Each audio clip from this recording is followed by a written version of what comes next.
There are several different methods a being can use to shape their reality. Manifesting is a topic as ancient as humans' origins and as inseparably connected with our true identity as creator beings. It's no wonder we yearn to master the art of manifesting. This desire is deeper than the surface may appear. It's wired within us because it's our birthright. So today I'm going to be breaking down this esoteric science behind manifesting, as well as sharing a mystic's approach to manifesting, so that you can begin creating the life you deserve. And at the end of this video, I'm going to share my secret method to manifesting that I use every day. As I mentioned, there are several ways a being can manifest. Every direction we turn, there will be a way that we can call forth that which we wish to bring into the physical, since that is a part of our true nature. Some methods are more potent than others, but all of them valid in their own right. But to truly understand manifesting, we need to first know something really important about this universe. And that is, just like we can have a type we're attracted to, so too does the universe have a type. The universe finds certain traits and virtues highly attractive. So attractive that it wishes for you to become its desire. You could even say it's manifesting you. And just like we have personal aspirations, the universe has its own as well. It wishes for us to become conscious, because in doing so, we are awakened out of the sleep state of consciousness that is currently being bad vibes. The sleep state of consciousness is what's creating our collective reality by default through magnetizing experiences that reflect our repressed, unconscious denial. We don't need to turn far to understand this law of attraction. In Hermetic terminology, specific causes have specific effects, cause and effect. And since the physical always reflects the metaphysical, the best physical representation of this law, or attraction, is a magnet. So too does our energy field hold magnetic and electrical currents within it. The magnetic current is the feminine energy. This is the feminine principle of sentience, known as the emotional body. And the electrical current is the masculine principle of thought. What this means is that when we are manifesting, either unknowingly or even deliberately, what we are doing is drawing experiences toward our energy field primarily through our emotional body, since our emotional body is the magnetic aspect of our energy field. Now, the emotional body has a more well-known name, and that's called the subconscious. There is no difference between the emotional body and the subconscious. It is the part of us that is visceral rather than verbal, and that is an important key to know for manifesting. So keeping all of this in mind, the first rule of manifesting is, the universe is no chill. The universe, your higher self, your soul, they're all no chill. The reason it's important to understand this if we want to manifest from the most potent space available is because a lot of things are manifested on our behalf or even against our wishes due to the energy of denial that we hold. In a universe where opposites attract and like attracts like, the only thing you can be certain of is that we attract. What this all means is that we have multiple points of attraction. Sometimes we create dire scenarios that we would never consciously agree to, specifically to get us in touch with aspects of our own essence that have been denied or stuck in a state of soul loss. What this is all adding up to is that we have things we want to manifest, and so does the universe, and so does our own energy field. Sometimes our wishes and the universe's wishes are aligned, and sometimes they're not. And in the times when they are not aligned, guess whose will is going to prevail? If it makes you feel any better, we are the universe in its microcosm expression. So don't worry about a foreign force trying to overpower you. It's just you having a tiff with yourself.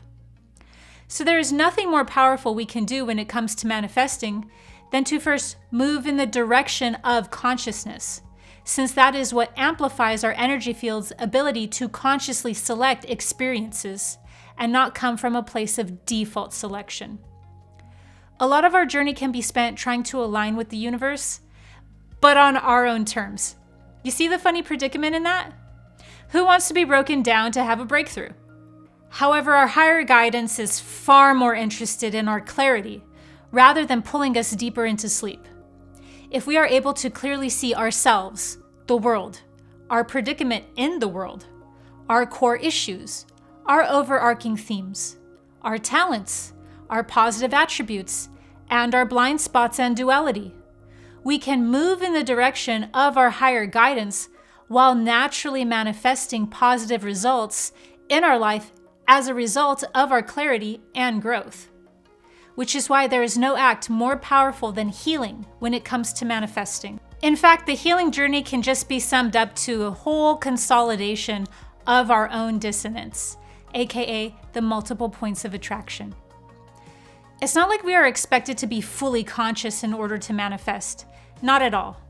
We can and will manifest several of our heart's desires exactly as we are, and for no other reason than our auric field would really benefit from it. But this is the overarching plot within this universe, and knowing it will only help you become more aligned and therefore able to bring your manifestations into fruition in a very powerful way.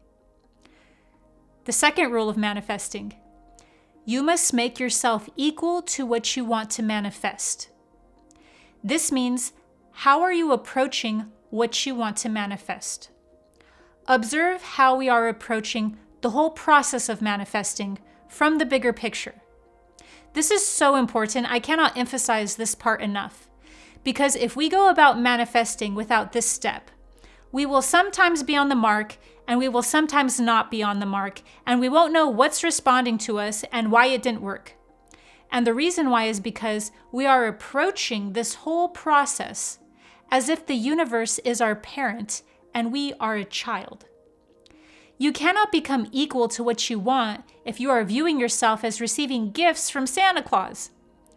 Do you see how the universe, which is your higher expression, would not want to reward that mentality if its desire for you was truly consciousness? And do you see how whenever we come from a place of lack regarding what we want to manifest, that there is an energetic gap between us, what we want, and where we are? We need to close that gap by becoming equal to whatever we want to manifest. I spoke earlier about the emotional body being visceral rather than verbal. That's very important to know when we're manifesting, because our mental power could be drawing a thing forward, but if the body's visceral experience is not matching it, then we don't have the magnetism to actualize what we want to manifest.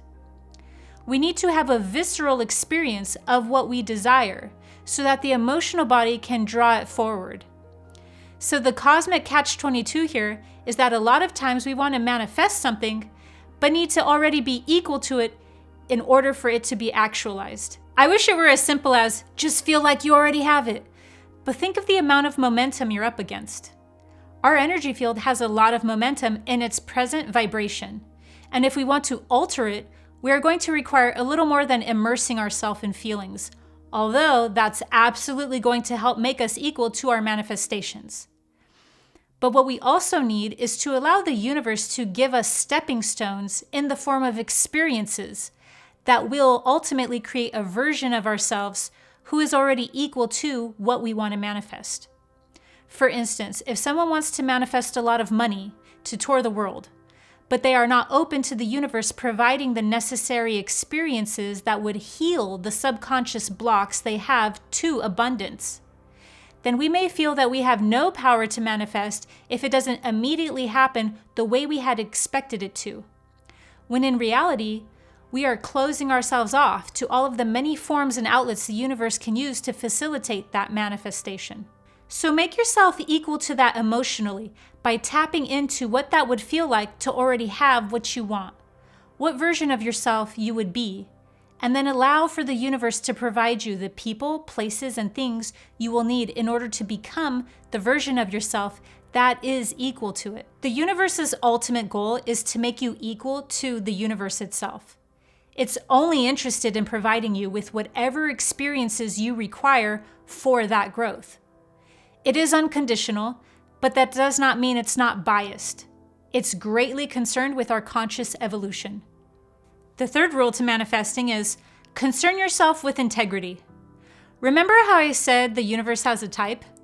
It finds integrity very attractive. There are many things you can get in this life without coming from an aligned or an integral space. You can manipulate, you can force, beg, barter your way into whatever you want, but that comes with a heavy karmic debt.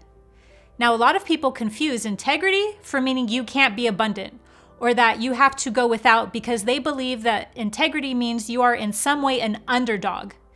When you have integrity, that's not the case at all. Having integrity is basically highly self-loving because you're in an energy where you have standards. Integrity is about being congruent so that your words match your actions, match your feelings, and all three reflect the truth of who you are. For instance, if someone gave a lecture on fear and talked about how detrimental fear is, and then went and lived an utterly fearful existence, that would not be congruent with the truth of who they are. You will be surprised by how many positive things come into your life when you're concerned with integrity. And you will also be surprised at how much control you release when you are able to achieve this level of alignment and accept what is in any given moment and in any given emotional state. There is a whole branch of mysticism dedicated to developing congruency through integrity alone. That's how challenging it is for us to achieve internal harmony between these three concepts of what we think, what we speak, and who we are in our action form. In fact, this is the true great work. Now that we've covered the keys to manifesting, I'm going to share a technique I use every day to manifest. I do this for literally everything I engage with. There is a certain phrase I infuse everything I do and everything I put out into the world with. And that phrase is infinite love and gratitude. The phrase infinite love and gratitude is so energetically charged, it is a secret code. You can infuse anything you do with this, from sending an email to making a post or simply going on a walk. Incorporating infinite love and gratitude into our life is a serious energy boost to our manifestation that starts to entrain our energy field into the state of coherency.